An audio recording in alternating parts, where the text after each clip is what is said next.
آج کی سب سے بڑی خبر سامنے آ گئی ہے۔ جیسا کہ آپ نے سنا ہوگا کہ کمشنر راولپنڈی لیاقت علی چٹھا صاحب نے نئے انکشاف کیے ہیں الیکشن 2024 کے بارے میں۔ ان کا کہنا ہے کہ جیسے الیکشن 2024 میں وہ تعینات تھے، 18 سے زائد حلقوں کے اوپر جو ہے نا وہ جو الیکشنز ہوئے ہیں، انتخابات ہوئے ہیں، تو وہ کہہ رہے تھے کہ فارم 47 کے اندر بہت ساری چینجنگز کی گئی ہیں۔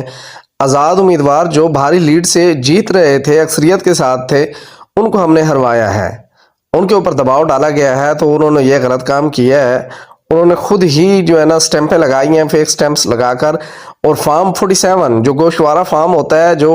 کمشنرز کی طرف سے ایشو کیا جاتا ہے اور جو جیتنے والا نامزد امیدوار ہوتا ہے اس کو دیا جاتا ہے، وہ